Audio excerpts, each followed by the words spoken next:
Hi guys, I hope you're doing well today. I just wanted to talk to you real quick before I go to work. So, I've been noticing a lot of negativity in people's attitudes. Like, I went to Dollar General the other day and two separate people who were not even together freaked out at the register. And I was like, not intrigued, but it's like, what is going on, you know? Anyway, I know that there's a lot of spiritual warfare going on and that a lot of people don't understand that, but it kind of made me think about what happened a couple days ago when I was kind of negative myself. And you know, sometimes we have to do some self-reflecting, looking inward and asking if we're the problem. And I kind of found myself in this situation the other day. And I felt really convicted and I was trying to go to sleep and I couldn't. So here's what happened. About a week ago, right by my house, it was almost 2:30 in the morning. I live in like backcountry roads.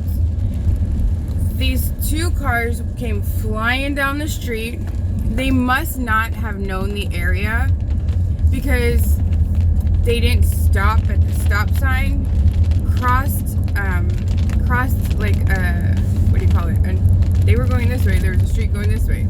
Crossed through that, okay? But there was no street on the other side. It was railroad tracks. So they ended up going down, ramping up over the railroad tracks, and going into the river. Two cars. Nobody heard anything. I woke up because I had to pee and I saw flashing lights in my room. And I went upstairs to make sure my boys were okay. You know, I have older boys. My baby boy just turned 18 a couple days ago. But they were all up there playing a game together and they were fine.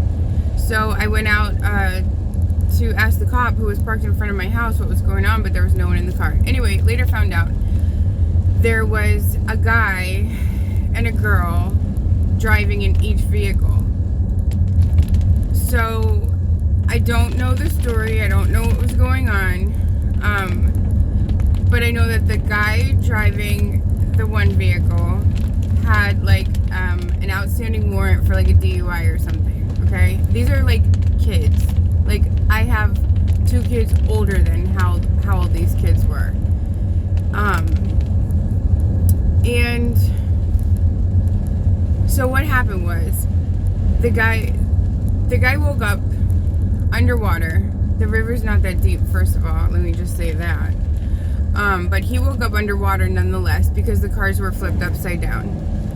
And the girl that was in with him, he was driving. The girl that was in with him, she passed away. The other two people in the vehicle got out. The guy who was driving in the vehicle where the girl passed away got out. And then they fled the scene. Okay? They left the other girl in there to die. So then, like, the community is getting all upset because these people fled the scene.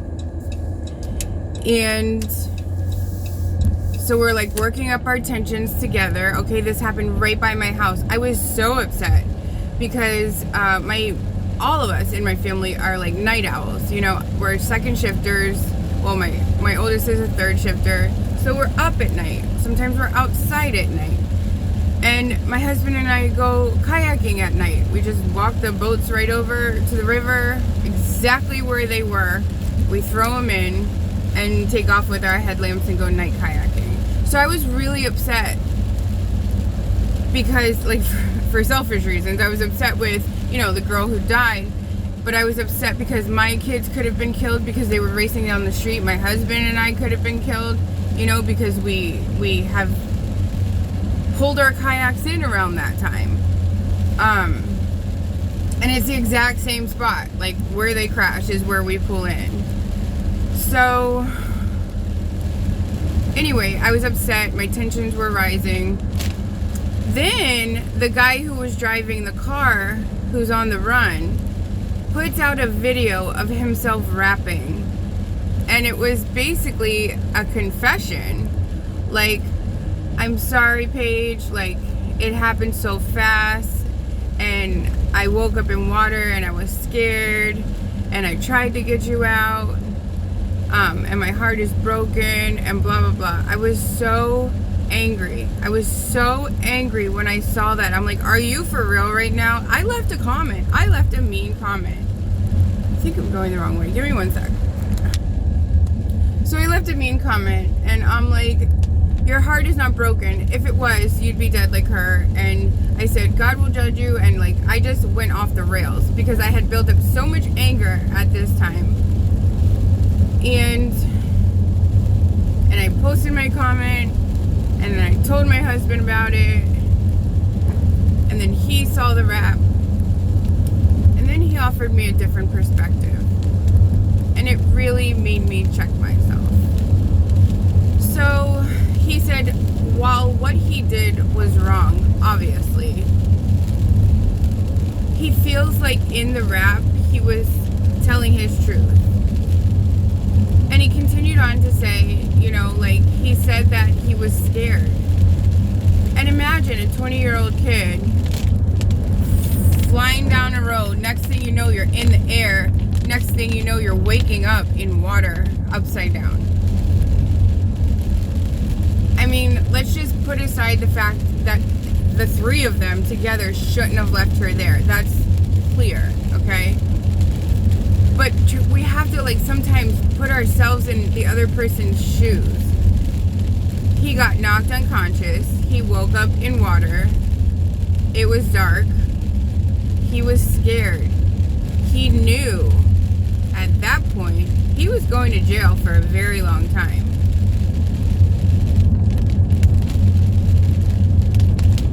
And, you know, I have boys. And I never stopped to think about it from his perspective. Like, obviously, he did wrong by leaving the scene, but how scary is it to, like, crash your car, be responsible for other people crashing their car, wake up in a river, and instantly know you're going to spend probably the rest of your life in jail? So he ran. Running wasn't the right thing to do. He should have stayed until the other girl was out. But it must have been so scary for him. It would have been scary for me, you know, even if it was an accident. I mean, I would have stayed, you know, that's where his not his biggest mistake, but that's where a huge mistake was. He should have stayed. But, like, accidents happen. Of course, it was his fault because they were going at a high rate of speed in a place that they weren't familiar with and probably had been drinking.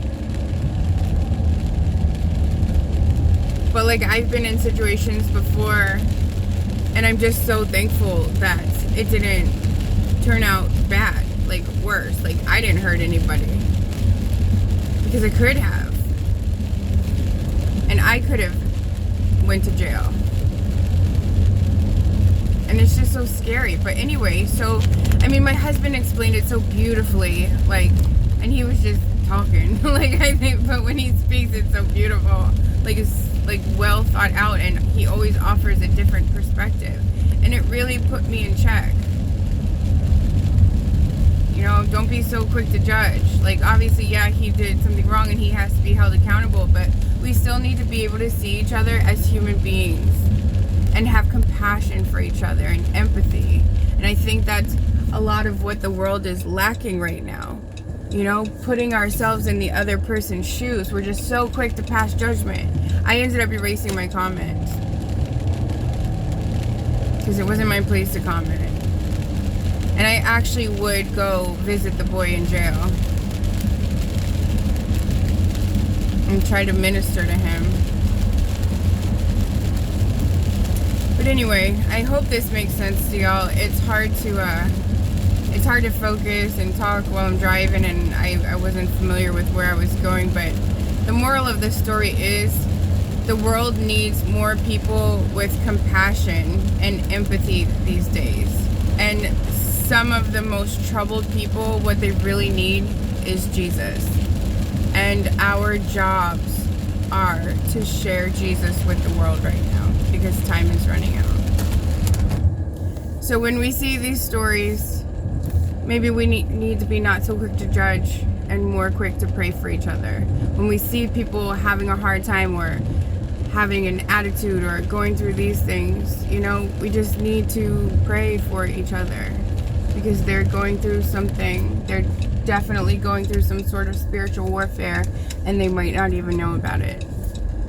So let's just continue to pray for each other and tell people about Jesus, because our time is short. Love you guys.